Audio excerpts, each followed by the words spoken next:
जब इस देश में हम जैसे लोग खुल करके ये कहते थे कि देश का संविधान खतरे में है, तो बहुत सारे सत्ता समर्थित लोग मानते थे कि हम झूठ बोल रहे हैं, अफवाह है, ऐसा कुछ भी नहीं है, संविधान खतरे में नहीं है। अब संविधान कैसे खतरे में है, क्रमशः उसकी एक-एक वानगी देश के सामने और खुल करके आ रही है, जिसमें ताजा मामला लेटरल एंट्री से जुड़ा हुआ है।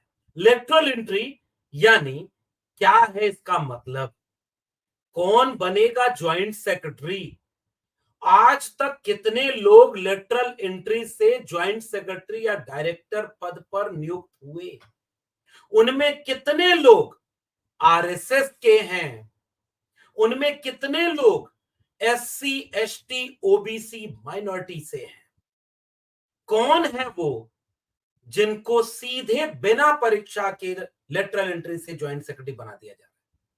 और ठेके पर आईएएस पॉलिसी बनाएंगे देश की, वापस लौट जाएंगे ठेका पूरा होने के बाद। देश चलाएगा कौन? ठेके पर ज्वाइंट सेक्रेटरी?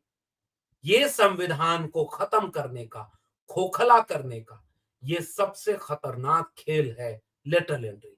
आज के वीडियो में लेटरल एंट्री की पड़ताल करेंगे और समझने की कोशिश करेंगे कि क्या है पूरा मामला, क्यों यह संविधान विरोधी है, क्यों एससी, एसटी, ओबीसी के हर एक नागरिक को इसका विरोध करके जन आंदोलन खड़ा करना चाहिए, और क्यों इस देश के हर नागरिक को, चाहे वो किसी भी धर्म और जाति से आता हो, उसके लिए लेटरल एंट्री का विरोध करना जरूरी है। स्वागत है आप सबका डॉक्टर लक्ष्मण यादव के यूट्यूब चैनल।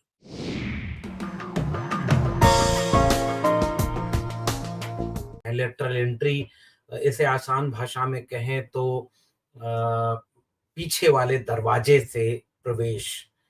इसको कई लोग चोर दरवाजे से, कई लोग छिपे हुए दरवाजे से, इस तरह के कई शब्द से प्रयोग करते हैं। तो ये सीधे एंट्री कर रहा है। इसका आसान भाषा में अर्थ ये है कि इसकी कोई परीक्षा नहीं होगी, इसका कोई इम्तिहान नहीं होगा। लेटरल एंट्री यानी बिना परीक्षा के सीधे प्रवेश कर जाएंगे। अब इसके थोड़े से बैकग्राउंड में जाते हैं, 3 हिस्सों में इस पूरे विषय को बांट के समझते हैं। पहला ये कि इसका प्रावधान किया क्या गया था। क्या नरेंद्र मोदी सरकार ने ये शुरुआत की? तो ये होगा कि नहीं, इसका किसी और रूप में शुरुआती जो प्रशासनिक सुधार आयोग बना था पहला और दूसरा, उसकी भी रिकमेंडेशन थी। लेकिन वो रिकमेंडेशन क्या थी? कभी कभार सरकारी महकमों में किसी विशेष कार्यक्रम या विशेष मंत्रालय में किसी विशेष योजना के तहत कोई बहुत एक्सपर्ट व्यक्ति चाहिए होता है, तो उसके लिए कभी कभार 1-2 लोग बुलाए जाते थे, जिनको रैंक वही दी जाती थी, यानी ज्वाइंट सेक्रेटरी या डायरेक्टर, इस तरह की रैंक पर। तो ये अपवाद के लिए रखा गया था कि कभी सरकार को इसकी अगर जरूरत महसूस होती है कि हमें बहुत विशेषज्ञ व्यक्ति चाहिए जो अपने क्षेत्र में दक्ष हो, और वो मामला हो सकता है तकनीकी का हो, वैज्ञानिक शोध का हो, किसी रासायनिक क्षेत्र का हो, कोई बहुत कल्चरल, बहुत डीप नॉलेज की जरूरत हो, इस तरह की चीजों के लिए कभी कभार इसका इस्तेमाल किया जाएगा। एक आध बार हुआ होगा, लेकिन दूसरे प्रशासनिक सुधार आयोग के बाद ये सारी चीजें कही गई कि नहीं नहीं, इसकी जरूरत और है। फिर भी सरकारें टालती रही इसे। इस बार नरेंद्र मोदी जी के नेतृत्व में जो सरकार बनी 14 से 19, उसके ही आखिरी 1-2 साल में ये शुरुआत हो गई कि लेटरल एंट्री को अब एक ऑर्गेनाइज्ड फॉर्मेट में हम सीधे भर्ती के लिए इस्तेमाल करने वाले हैं। पहली बार उन्होंने 9 भर्तियों के लिए किया, जिसमें से एक व्यक्ति ने, और ये लिटमस टेस्ट है सौरभ भाई, एक व्यक्ति ने चंद हफ्ते बाद वो नौकरी छोड़ दी और वापस प्राइवेट ज्वाइन कर लिया। तो अभी इस पे हम आएंगे। तो सरकार ने क्या किया कि बाकायदे अब एडवर्टीजमेंट आने लगे, विज्ञापन आने लगे। अब ये विज्ञापन उन लोगों के लिए जो सरकारी क्षेत्र में नहीं है, यानी प्राइवेट सेक्टर से सीधे वो लोग भर्ती करके ज्वाइंट सेक्रेटरी रैंक पर आ जाएंगे, जो 25 साल, 30 साल, कई बार तो 30 साल से ज्यादा की सर्विस करने के बाद यूपीएससी से चयनित प्री मेंस इंटरव्यू दे करके जो सेलेक्ट हुआ, आईएएस बना, वो 30 साल नौकरी करके जिस पोस्ट पर पहुंचता, उस पर बाहर से एक प्राइवेट व्यक्ति, प्राइवेट क्षेत्र का, निजी क्षेत्र का, वो सीधे एक फॉर्मेलिटी पूरी करके ज्वाइंट सेक्रेटरी बन जाएगा। अब इसके दूसरे पहलू में आ जाते हैं झट से। वो पहलू ये है कि इसका स्वागत करने का तर्क वही है। स्वागत इसलिए किया गया कि हमें विशेषज्ञ की जरूरत थी, हमने बाहर से एक विशेषज्ञ लिया। एक ठेके पर भर्ती है, कॉन्ट्रैक्ट पर है, 3 साल का कॉन्ट्रैक्ट है, बाद में बढ़ा के 2 साल और कर सकते हैं। ठेके पर हमने भर्ती की और उस विशेषज्ञ व्यक्ति से हमने विशेषज्ञ काम कराया और फिर छोड़ दिया। ये तर्क है, पॉजिटिव तर्क। अब इसका नेगेटिव एस्पेक्ट क्या है, खुद ब्यूरोक्रेसी के भीतर से। फिर मैं तीसरे वाले सेगमेंट में रिजर्वेशन वाले मुद्दे पर आता हूं। अभी तुरंत रिजर्वेशन कहेंगे तो लोगों को लगता है अरे भाई ये तो रिजर्वेशन की वजह से विरोध कर रहे हैं। नहीं साहब, इसका देश के नागरिक होने के नाते हर नागरिक को समझना जरूरी है कि ये कितनी खतरनाक बात है। अगर कोई व्यक्ति सरकारी परीक्षा पद्धति को फॉलो करते हुए यूपीएससी क्वालिफाई करके सरकारी नियमावली के तहत एक सरकारी कर्मचारी बनता है, उसके ऊपर रूल्स एंड रेगुलेशंस बने हुए हैं, सरकार के प्रति जवाबदेह है वह व्यक्ति, सरकार उसे सवाल पूछ सकती है, वो उसकी अकाउंटेबिलिटी उसके सरकार के प्रति है। 25 साल 30 साल नौकरी करता है तो सरकारी महकमे के काम करने के तरीके से वाकिफ होता है, सरकार कैसे चलती है, देश कैसे चल रहा है। फिर उसकी जवाबदेही, और कई बार सरकारी आप मुलाजिम हैं तो रिटायर होने के बाद भी, अगर आपने रिटायरमेंट के पहले कोई चीज की है तो रिटायरमेंट के बाद भी आप अकाउंटेबल हैं। लेटरल एंट्री में जब आप 3 साल के लिए आते हैं तो आप ठेके पर आते हैं, आपको पद ओहदा सम्मान सब कुछ वो देगा गया, नीति बना रहे हैं आप, पॉलिसी मेकिंग कर रहे हैं टॉप कुर्सी पर बैठ करके, डायरेक्टर, ज्वाइंट सेक्रेटरी, और 3 साल बाद आप छुट्टी पर चले जाएंगे, आपके ऊपर कोई अकाउंटेबिलिटी नहीं है, आपके पास कोई एक्सपीरियंस नहीं है कि आपका सरकारी महकमे में कोई काम करने का अनुभव है क्या। तो जो प्रमोशन करके लोग जाते, प्रमोशन करके गए हुए लोगों की बजाय ऊपर से कोई व्यक्ति बिठा दिया गया। ये पूरे सरकारी व्यवस्था का, उस तंत्र का एक बेजा मजाक उड़ाना है लेटरल एंट्री। अब आइए तीसरे पहलू पर। ये तो इसीलिए सरकारी कर्मचारी भी लोग इसका बड़ा विरोध कर रहे हैं, तो वैकेंसीज आ रही हैं। तो वो अधिकारी कहाँ जाएंगे जो प्रमोट होकर के जाते, ऊपर से बिठा दिया गया। अब ऊपर से जब बिठाया जाएगा तो जिसकी सरकार होगी उसके लोग इंटरव्यू लेने बैठेंगे, उसके मुताबिक होगा, फिर उसके मुताबिक कौन कहाँ से आएगा। अगर कोई सेबी का प्राइवेट व्यक्ति है तो उसका निवेश यहाँ आने के पहले किसी के साथ शेयर में था, तो भाई इसको तो आप नहीं देख पाएंगे। किसी का निवेश जो है अडानी के साथ है तो किसी का आरएसएस के साथ है, और सीधे तौर पर ये कहा गया कि आरएसएस के विचारधारा के लोगों को टॉप पर बिठा दिया गया पॉलिसी मेकिंग में। देश के लिए सबसे बड़ा खतरा ये। अब आखिर में रिजर्वेशन, रिजर्वेशन का मसला ये है कि हम लोगों ने तो पिछले दिनों विश्वविद्यालय में लड़ाई लड़ी कि रिप्रेजेंटेशन, रिजर्वेशन का मतलब गरीब उन्मूलन कार्यक्रम नहीं होता, रिजर्वेशन प्रतिनिधित्व और हिस्सेदारी का एक जरिया है। उसके जरिए आप देश चलाने में उन तबकों की नुमाइंदगी तय करते हैं जो देश में जनसंख्या रजिस्टर में दर्ज है।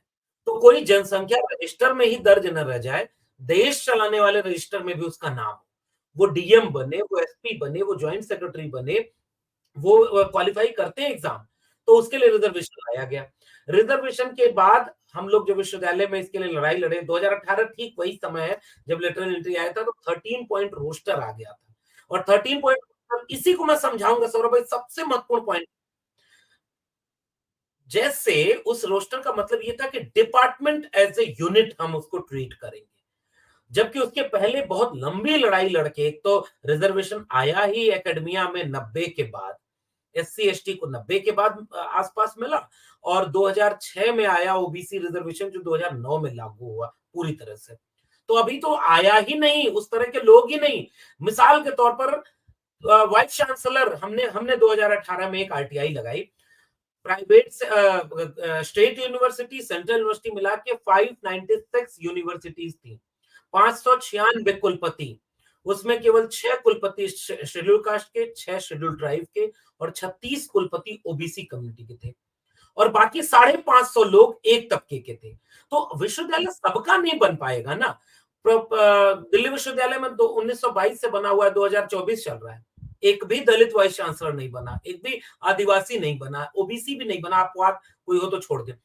इसी तरह से बीच में जब आ गया, और प्रोफेसर की पोस्ट पर जब रिजर्वेशन आया तो वो पोस्ट खाली पड़ी थी। एसोसिएट असिस्टेंट से एसोसिएट प्रमोट होते, एसोसिएट से प्रोफेसर बनते, वो होते ही नहीं थे, एक आध लोग अपवाद में। तो आप रोस्टर ले आ रहे, 13 पॉइंट डिपार्टमेंट को यूनिट बना दिया। अब जब डिपार्टमेंट को यूनिट बनाएंगे तो एक डिपार्टमेंट में एक पोस्ट एडवर्टाइजमेंट हुआ, दो पोस्ट आई, और जैसे एक या दो पद आएंगे तो वो अनरिजर्व होंगे, उसमें आरक्षण लागू नहीं होगा। लंबी लड़ाई लड़ करके इस देश में वापस 200 पॉइंट रोस्टर, जिसे आसान भाषा में कहते हैं, उसका मतलब ये इंस्टीट्यूशन एज द यूनिट, अगर किसी एक प्रकार के संस्थान में एक कैटेगरी के पद हैं तो उन सब का रोस्टर एक जैसा बनेगा। मिनिमम रोस्टर आप 10% कर लीजिए, 100% कर लीजिए, या 200% का रोस्टर बनेगा, तब जाके एक सिंगल पोस्ट नहीं काउंट होगी, सब रिजर्वेशन इंप्लीमेंट होगा।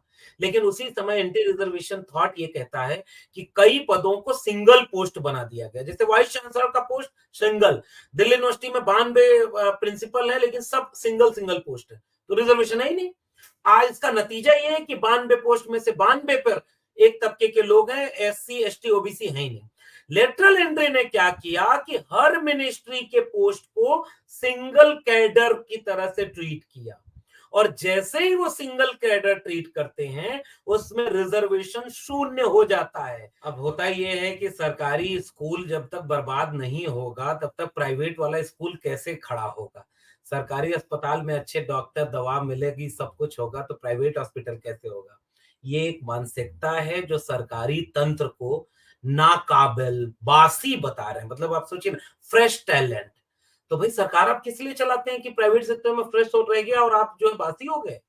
अब इसका एक टेक्निकल एस्पेक्ट देखें, गवर्नमेंट चलती है तो ट्रेनिंग प्रोग्राम होते हैं। यूपीएससी से भी अगर आप सेलेक्ट होते हैं तो आपको ट्रेनिंग दी जाती है, 1 साल 6 महीने। हम लोग 2014 में यूपीएससी की तैयारी किया करते थे सौरभ भाई, और उस समय 14 मेरा आखिरी अटेम्प्ट था।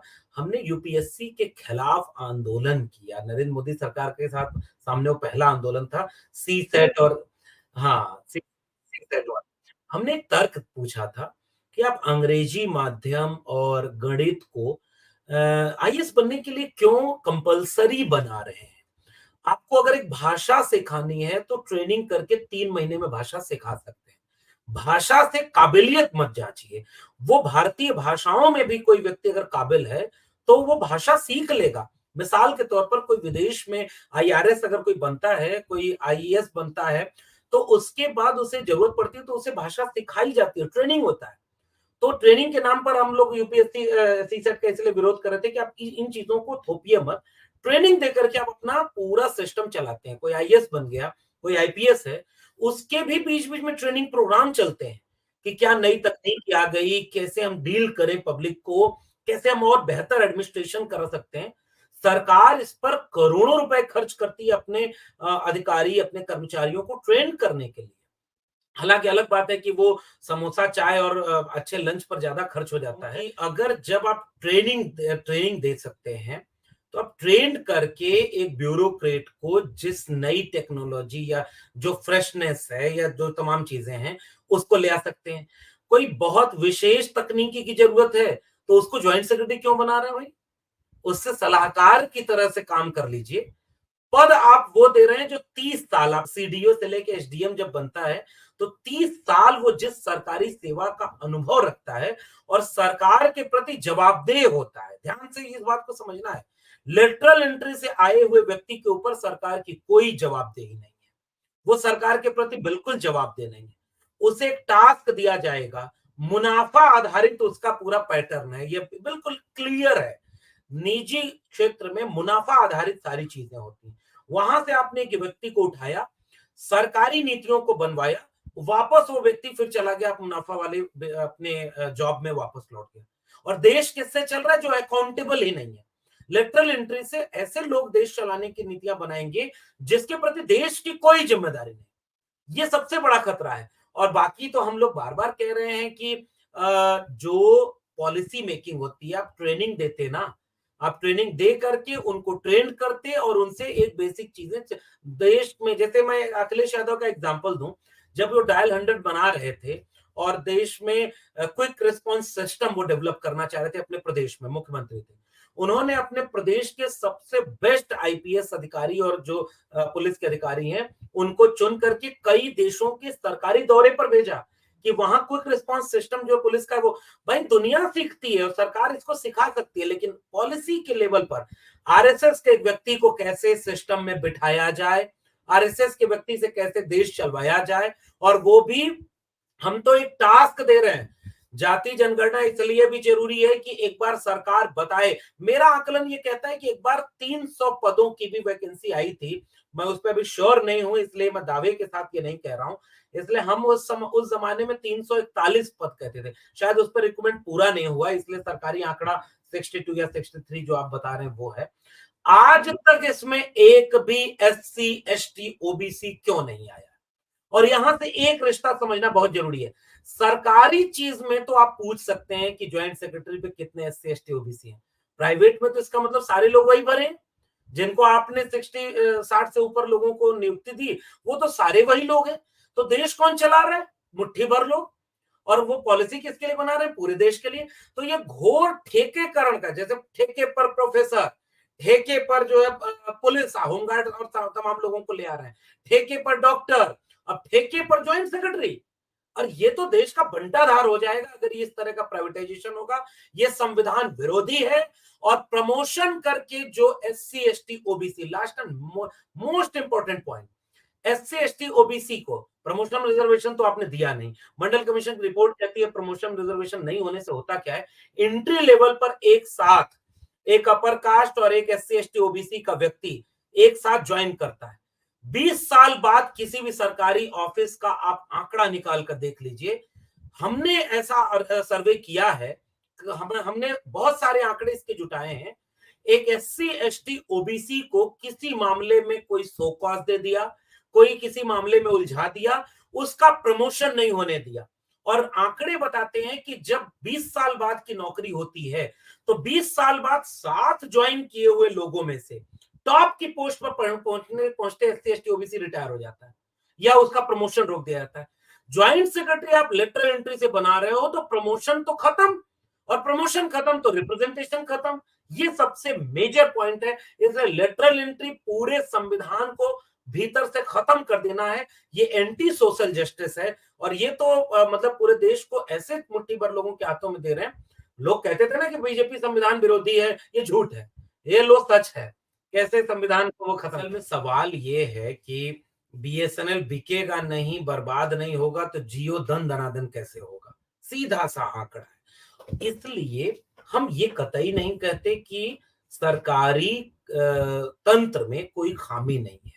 सरकारी तंत्र में भी खामियां हैं, जिसे दूर करके दुरुस्त करके आगे व्यवस्थित किया जा सकता है। अब एक एग्जांपल दे दें, सरकारी शिक्षक प्राइमरी के, मैं यूपी से हूं, प्राइमरी का शिक्षक सरकारी मुलाजिम है, और प्राइमरी में शिक्षा देने जब वो जाता है तो पहली चुनौती, स्कूल जाने का रास्ता ठीक नहीं है, गांव के बहुत सुदूर जगह पर विद्यालय, जहां आने जाने में उसकी मुसीबत है।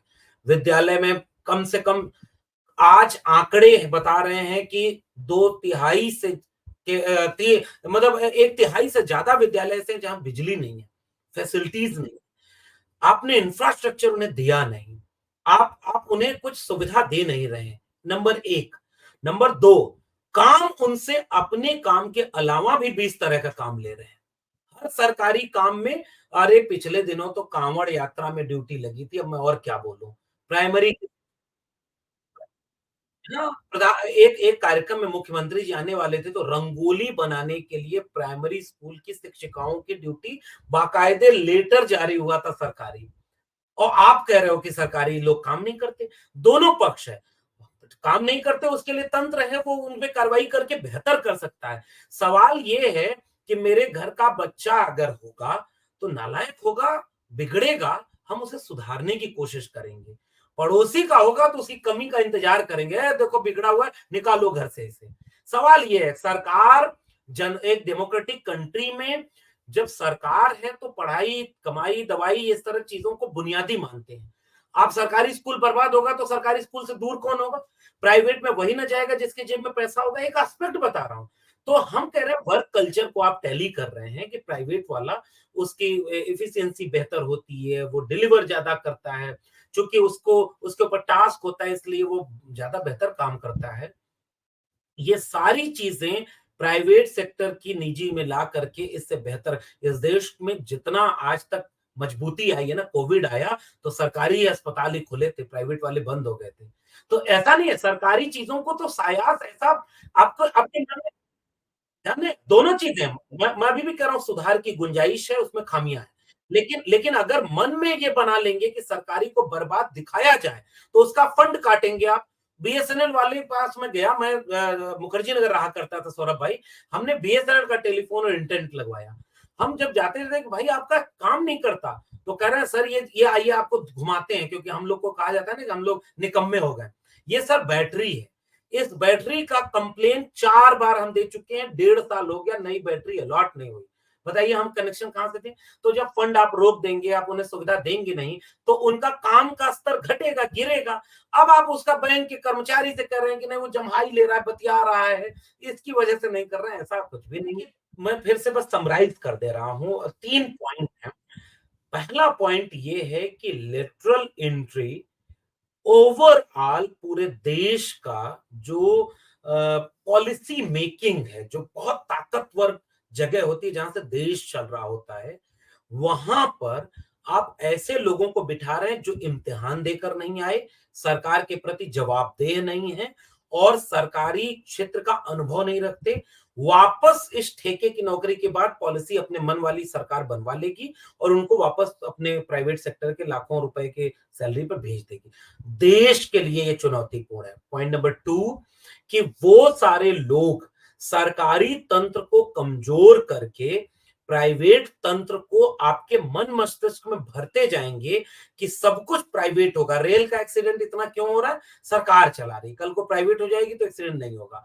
तो इस तरह का तर्क अगर भर दिया जाएगा तो सरकारी तंत्र कमजोर होगा। Point number 3 and most important point, Bharat का संविधान सबको बराबर की हिस्सेदारी की बात करता है, प्रतिनिधित्व का। लेटरल एंट्री आरक्षण विरोधी है। आरक्षण खत्म करने के लिए निजीकरण लाया गया है और इस लेटरल एंट्री के जरिए ये बात समझी जा सकती है कि इसमें एक भी एससी, एसटी, ओबीसी आज तक लेटरल एंट्री से ज्वाइंट सेक्रेटरी नहीं बन पाया।